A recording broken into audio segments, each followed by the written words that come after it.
All right, hello everybody, good evening, and welcome into the very first December 2025 edition of KC Sports Tonight.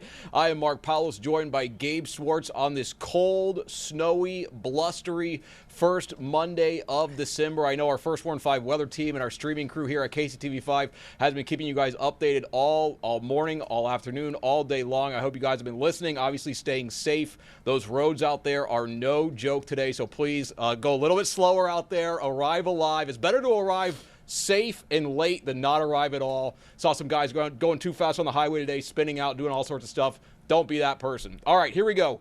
4 great topics to talk about today. The first one being the Kansas City Chiefs playoff hopes. Right now, the Chiefs' 10-year streak of making it to the playoffs appears to be in serious jeopardy. Right now, the Chiefs stand at 6-6 on the season. They are in the 10th spot in the AFC. Only 7 AFC teams are going to make it to the playoffs today. Andy Reid met with the media for the very first time since the Thanksgiving Day loss at the Dallas Cowboys today. Andy Reid, he dropped the quote. He said, quote, "We are going to go after you every game. That's how we roll. We are going to try and tickle your tonsils on every play in every game."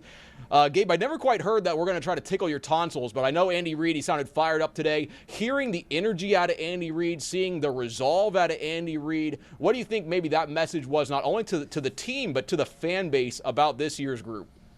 I wish it would have come earlier. I wish it would have come before they are forced to win 5 in a row to make the playoffs and get a little help. Although I don't think that the help that they're needing is far-fetched.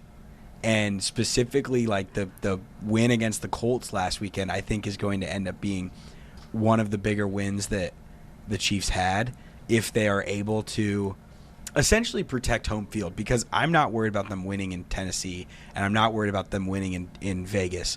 Those are 2 unserious football organizations that they should be able to beat. I think that ultimately the challenge is beating the Texans, the Chargers, and the Broncos at home. And that will determine whether they make the playoffs or not, because specifically, if they win Sunday night, they hold the tiebreaker over the Texans. And I don't think that the Texans at that point are going to be a team that wins the AFC South if they lose this game, because they'd be at 6 losses. The Colts and the Jaguars are both at 4 losses. But if you look at the Colts' final 4 games, they play the Jaguars, they play the Seahawks, they play the Jaguars again, they play the 49ers, and they play the Texans. All 5 of those teams have winning records. All 5 of those teams have really solid defenses, or defenses that can force turnovers. And the Colts are a team that doesn't have the running ability of Daniel Jones anymore. So I think that the idea that the Colts could go 3-2 in their last 5 games is very feasible to me. And if the Chiefs can go 5-0, I think they're in. But to the point about the quote and such, we've been saying on this show recently that the sense of urgency needed to be there. It needed to be there when they played in Denver. It needed to be there when they played against the Colts, and it needed to be there when they played against Dallas. And it only showed up in one of the 3 games, really. And even then, it showed up for like one final quarter, which was crazy to get the win. So the task is tall. I guess I'm glad that they're fired up about it, but I think that generally the offense has only been really good because Mahomes has made a lot of plays out of structure. And specifically in the passing game, he was doing magical stuff against the Cowboys, and it didn't matter because a lot of the other things were so poorly constructed. So a fired up Andy Reid is intriguing. I don't know if it solves anything.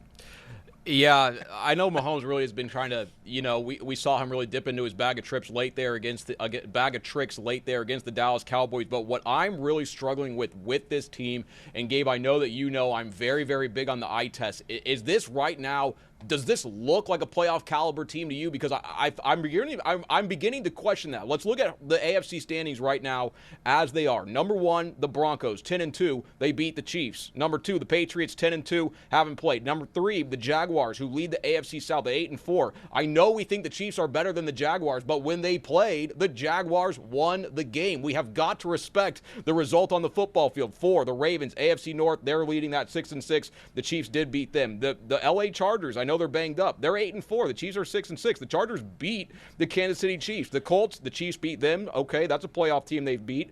The Bills, they beat the Chiefs.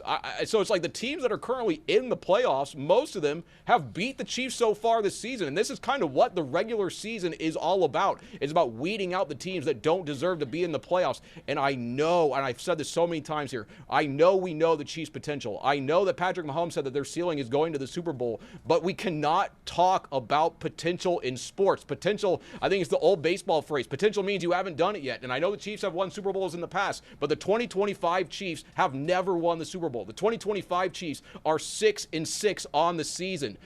Is a Super Bowl champion, is a playoff caliber team, do you go on the road and lose to a 5-6-1 Dallas Cowboys team when you know you have to have it? Gabe, are the Chiefs, not are they going to make the playoffs, are the Chiefs a playoff caliber football team?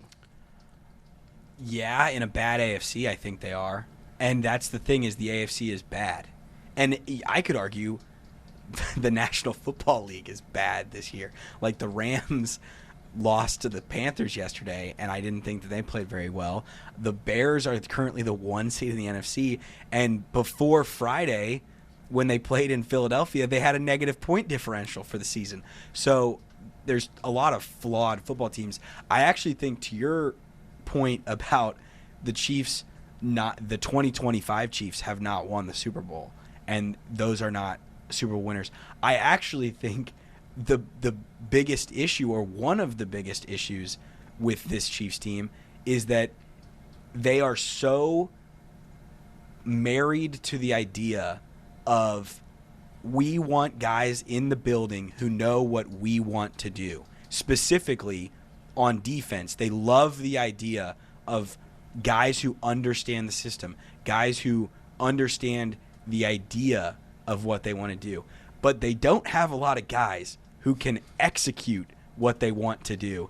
And that is their biggest issue. And a lot of the biggest issue is that they have continued to erode the personnel of the roster by being fiercely loyal to the familiarity of previous years. Trading for Derek Nottie before the season, bringing back Mike Pennell. There's all of these different moves where the uncomfortable or unfamiliar move of bringing in someone who is unfamiliar, like they did last year with Josh Uche, and then just not using him at all. Yeah. They don't do those types of things. Instead, they just settle for guys who have been in the building before. If you've had a meal at the Chiefs practice facility and you've been around the locker room before, you get priority on being brought back. And eventually the bill comes I've had a meal at the Chiefs practice facility, and they have never had any priority in bringing me back. In fact, I think they want to keep us out of the facility. Well, I don't know what that says about the quality. I got a hamburger, a cheeseburger on Adam Teicher's retirement day. That was a monumental day on the Chiefs beat. Yeah. But no, I totally hear what you're saying. But that's ultimately the deal. And so now the problem is they've had all these issues, and now they have the injuries. I think the biggest concern as far as Sunday goes, looking ahead to this weekend and looking ahead to the Texans, you get this mini bye of playing on a Thursday, so you get a little bit of extra rest, but extra rest isn't solving a dislocated and fractured wrist for Josh Simmons. So if he's not out there, presumably Jalen Moore is playing left tackle, and right tackle, I think you can complain all you want, and I understand the frustrations about Juwan Taylor and the penalties and lining up in the correct spot, illegal formations at right tackle and jumping early and all that. He is still miles better than Wanye Morris. Yeah. And the alternative option of just putting a turnstile on one of the tackles when Daniil Hunter and Will Anderson are coming to town this weekend. So circling this all back to the Andy Reid comments of today, is they better come up with a really good game plan offensively, and they better have one of those classic Andy Reid schemes of figuring out how to avoid allowing edge rushers to completely wreck the game. Because if the idea is just to let Patrick Mahomes drop back to pass a bunch with two backup tackles and maybe a backup right guard, who knows if Trey Smith is going to be healthy enough to go out there and try to play on a bad ankle. That's the fear Sunday night, is that you're one really dominant defensive line crushing your offensive line away from the season being completely over because you've done so much stupid stuff throughout the season. Yeah, like they've done this all to themselves. They absolutely have. You got to respect your opponents. You got to play every single game like it's your last in the National Football League. Otherwise, you're going to find yourself at 6-6 and staring down the potential end of a 10-year playoff streak, which is exactly where the Chiefs find themselves right now. But on Sunday night, they're going to host the Texans out there at Arrowhead Stadium. And if the Chiefs lose that game, guys, it might be time to start talking about the NFL draft. And I hate to say that, but hey, you got to win the games out there, and the Chiefs just haven't done that so far this year, and that is the story of sports. All right, so it's a big day here in the state, in the state of Missouri, across the state line here. Right now we're in Fairway, Kansas, but Gabe, I know you are one guy who has been known to place some wagers on some sports games. So for maybe someone out there not into gambling, they don't know what's going on, what is going on in the state of Missouri? What happened today, December 1st? Legal sports betting is available in Missouri. There's several sports books or several casinos, I guess, in Missouri that have partnerships with various sports books. Ameristar, I guess, is with Fanatics. There's several others that have partnered. DraftKings is in Missouri. FanDuel's in Missouri. There's all these different sports books who have set things up. But even with that being said, it is not like a Nevada type situation. Like, you can still bet on your phone just as you can in Kansas, in Missouri. So I think Sunday night is actually going to be a interesting situation for a first. It will be the first game at Arrowhead in which fans can place bets from the parking lot pregame. Fans can place bets from their seat during the game. So if they're down 20-9 entering the fourth quarter like they were against the Colts, and you have the belief in the Chiefs to figure something out, you could do that rather than I know there's been the habit, at least for me personally, of having to put wagers in prior to crossing the state line to go to a game, and maybe, I don't know, you are a little more committed to a bet idea at 8 a.m. than at noon when they have a noon kickoff. All of those things are different. I think that it's another thing when the Big 12 tournament is in town. A lot of people, there's no live sports betting. There hasn't been in previous years. Now there will be. So all of those things are coming to Missouri. They're in Missouri now. Our Nathan Brennan was out at one of the casinos today. His first bet, talking about Kansas City, was, he said, I'm out on the Chiefs for the rest of the year. He made the wager 2026 AL pennant champions, the Royals. What are your thoughts on that?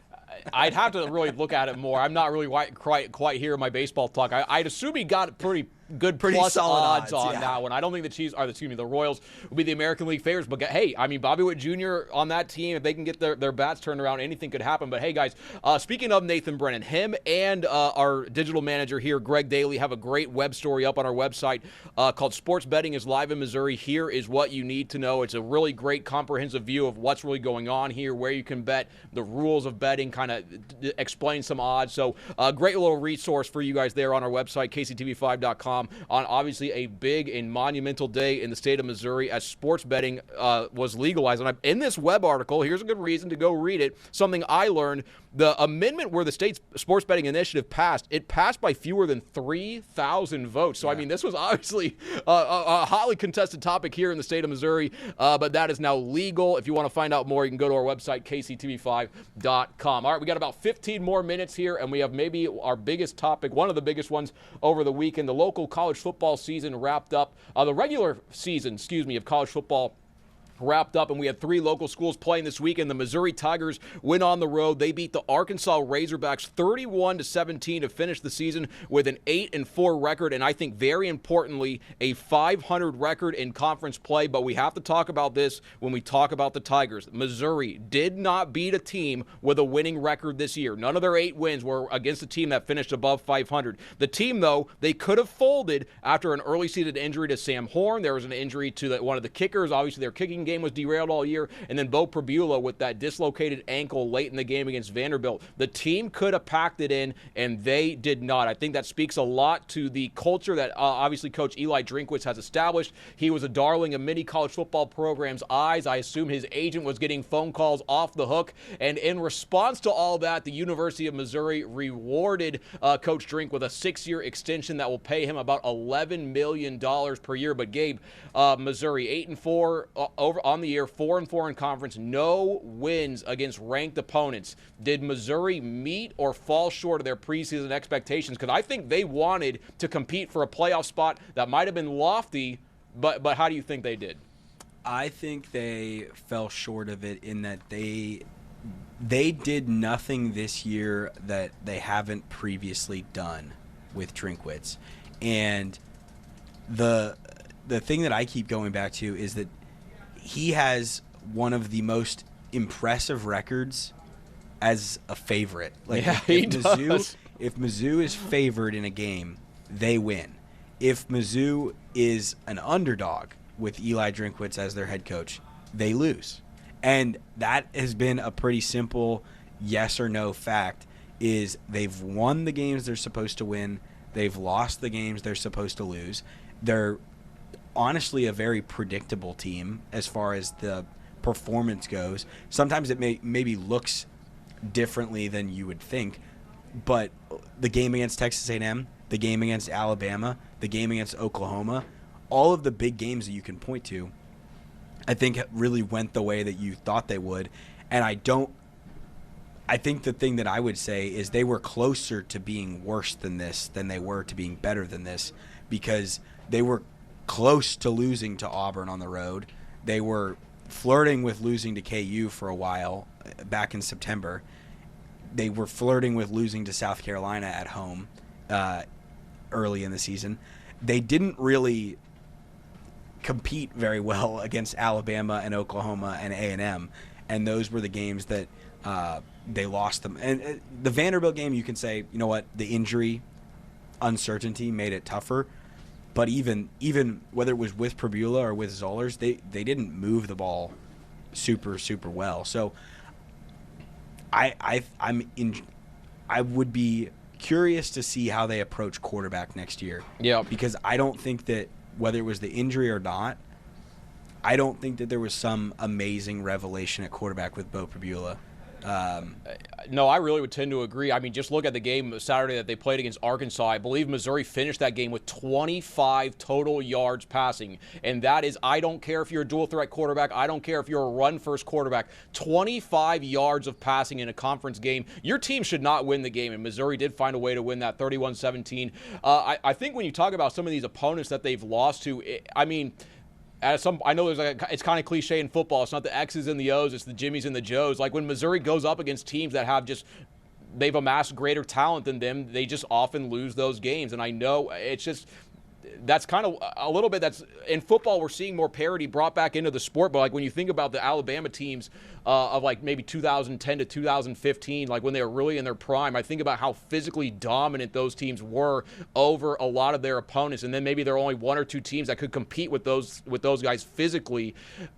A little bit, it's just Missouri doesn't have a roster at all places that can compete with the top teams in the SEC, especially when you look at how special teams really failed the Tigers this year. I mean, I really feel like this season could have gone a lot differently if they had a kicker. If they, I mean, obviously they had an injury, but I mean, like special teams on Saturday played a big role there. But hey, we'll see. Tigers are going bowling. Shout out to Coach Eli Drinkwitz. Shout out to Missouri for keeping their guy. Obviously, I know a lot of head coaches, a lot of programs are probably trying to steal him. Missouri doubling down, keeping Coach Drink there in Columbia, Missouri. Now, K-State. Let's talk about those guys. The K-State Wildcats beat Colorado 24-14 on Saturday to secure bowl eligibility. Joe Jackson, boy, he has run so well for K-State this season. I know people were really worried about Dylan Edwards leaving, but hey, Joe Jackson is a very, very good running back, and he could become an all-conference player in the Big 12. He had a tremendous touchdown run there on Saturday to put the game away. Avery Johnson, after the game, he was asked if he would like to stay at K-State. He said, obviously, he's going to have to talk to his family. There's going to be some things that come up, but K-State is where his heart is. He's a Kansas boy. This is where he wants to be. That was good news for K-State. Also, after the game, Chris Kleiman, the head coach, kind of complained about the state of college football. He talked about how there are rosters that have $40 to $50 million payrolls and how they can't really compete with that. And the reason I'm bringing that up, Gabe, is because today Kansas State University sent us a press release that said that the athletic department is absorbing K-State's, the Wildcat NIL efforts. K-State, the release says this. I know there's talking to people around college football.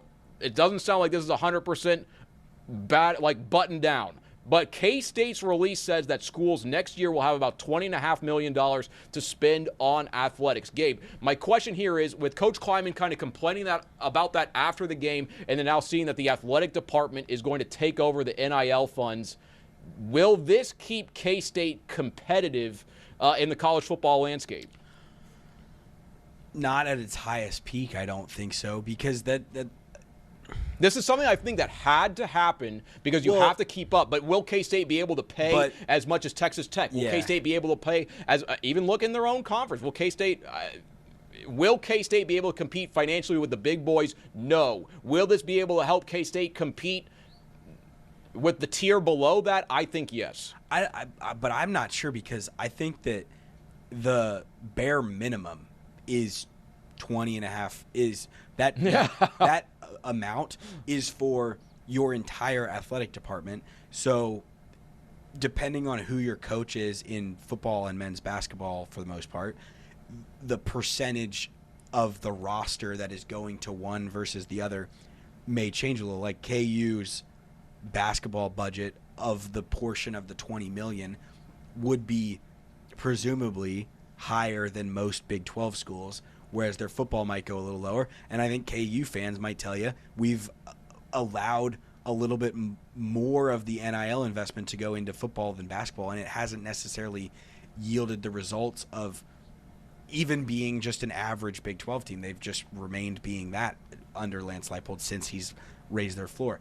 So my thing with K-State is to compare them to like the big-time college football programs, the LSU's, who is in the news cycle for Lane Kiffin being hired, yes, they're going to have the $20 million that is from the athletic department, revenue sharing from the athletic department, but the athletic department is not going to be shutting off the other donors, NIL collectives, and other donors from doing other things. Yeah. So if that's the idea from K-State, is that we're just going to shelter those things off, and then the kids themselves and their agents can go seek outside NIL opportunities on their own, but they're not going to be orchestrated through Wildcat NIL. I think that probably just makes things harder. I would have to talk to some individuals who are a little closer to the program to figure out whether that's the way things are going or not. But if K-State is a team that is not one of the top tier talented rosters in the Big 12, which it's looking like they're just going to be more middle of the pack, like based on NIL investment, the teams in the Big 12 that figure to have more invested in it is the Texas Techs, it's the BYUs, it is Arizona State that has the major market of Phoenix around it. Houston, in some senses, has those types of things. TCU has the donor base to do things with football as well. So there are deep pockets of those. K-State has to be willing to be in that to compete at the highest level in the Big 12. It's interesting that Chris Kleiman, I don't know if the complaints spurred this. I think it's more correlation than causation, but it's definitely something on his mind. And I just don't know if it is something that the fan base welcomes after you just disappointed. Like, you were favored to win the league for a reason. Yeah. And you didn't come anywhere near winning the league. Yeah, and it was a rough year out there for Kansas State, but hey, they did get back to 6-6. They did get to bowl eligibility. I believe at one point they were 2-4, and then they won 4 of their final 6 to win this to get to bowl eligibility. They could have tanked that season, and they did not. And there was a lot of things were going against K-State. I mean, think about it. Week 1, Avery Johnson's dad and brother were in a fist fight in Ireland. Like that is the tone at which K-State started the season. They did battle back to bowl eligibility, so shout out to those guys for not tanking on that season, and they get to play extra football in those 3 extra weeks of practice, so big for your program. All right, we had about 5 minutes left and 2 more topics, both with the University of Kansas. We'll go over football pretty quickly. KU lost to Utah 31-21. They're going to miss a bowl game for the 2nd straight year. KU, this has really been the story of their season. They had a 4th quarter lead, but then they allowed Utah to score 21 points in the 4th. Quarterback Jalen Daniels had 2 back-breaking interceptions there for KU. Not what you really want to see out of your 6th-year quarterback. So KU 5-7. That's how they end the season. They're not going bowling. All right, well, we're going to go to one that KU fans probably do want to talk about, KU men's basketball. Big game tomorrow on Tuesday. They are hosting the 5th-ranked UConn Huskies out there at Allen Fieldhouse. KU back in the rankings this week, number 21 in the AP poll. Some good news for KU basketball fans. Darren Peterson has returned to practice today. Head coach Bill Self said he's been working out. They're going to see how he does. To me, he said they can't really make a declaration on if he's going to play until tomorrow. Read between the lines. To me, that is as close, I think, to Bill Self saying that he's going to play. I don't think he's going to sit. Gabe, is DP going to play? What are your thoughts? And then obviously your thoughts on this matchup.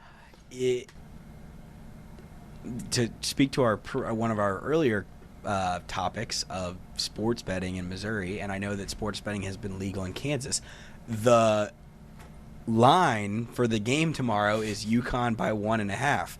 KenPom, which is one of the top analytics sites in college basketball, has KU favored by 2.5, and that is assuming Darren Peterson plays, which makes me think or read between the lines that the sports books themselves are not sure whether he will play or not, and that if he is ruled that he's going to play, which the information about that you would presume would come out slowly shortly after shoot-around tomorrow morning or afternoon. If that's the case, then I think KU should be favored. And if you think that Darren Peterson is going to play, then KU is not a bad idea to bet on, given that it's a home game at Allen Fieldhouse. It's a top opponent. It is a December non-conference home game, which KU hasn't lost one of those since December of 2017 when former KU guard Remy Martin was there with Arizona State and beat them. And that hasn't happened in a long time. So, and as you and I have spoken about with this KU team in particular, the way that they played in Las Vegas without him is probably a good thing for the future of this team, because they learned how to play well without him on the court. They learned how to play well playing through Flory Badunga and playing through Bryson Tiller in the interior. They got a really good Melvin Council performance in Vegas. They got, shockingly, one of the best games, or the best game of El Marco Jackson's career against Tennessee. That's right. And you add Darren Peterson to that, I think it'll be interesting. I can't wait to see this game between KU and UConn. It's great for the sport that we get to see it. I hope Darren Peterson's out there. I'm not as confident as you that they are like locked into him playing. I actually do believe Bill Self that they're not sure, because I think that the hamstring thing with Peterson has been weird the whole time. Yeah. And No, that's kind of where I was going with this, because so many people have been there's been so much speculation around the injuries of Darren Peterson, first with the cramping and obviously here with the hamstring, but the proof and the clues that we have is that he was clearly not on the floor. Now, the reason I think that he is slated to return, and this is pure opinion. This is obviously they don't let us inside practice. Bill Self does not allow that. But what I will say is that they're returning home. I really think he's going to play tomorrow. He's going to be in an easy environment or at home. I think he's going to play. What do you? But last week they said he's not in a position to play games multiple days in a row. Yeah. Which, to your point, points to he should play. And then also, I mean, Sunday against Mizzou too. Obviously, this is pure speculation, but I think there's like those KU basketball conspiracy theorists that are like, hey, is this a little bit of load management? Is this a little like what's going on here? And I would tend to say no, he hasn't played, and I don't think KU's kind of BSing people about injuries. But the speculation is kind of what makes this story so fun and so interesting. Obviously, we hope Darren is healthy, and hopefully we can see him out there on the floor tomorrow up there in Lawrence, Kansas. Quickly here, we got about 20 seconds. UConn, they're 6-1. They've beat New Haven, UMass Lowell, Columbia, BYU, Bryant, and Illinois, but they did lose to 4th-ranked Arizona. They are off to a good start to the season. Should be a good one up there. We'll have a recap tomorrow night in our 10 p.m. news. That's what we have sports here on this, KC Sports Tonight on this Monday night, but we'll see you on our newscasts and tomorrow. Take care, guys.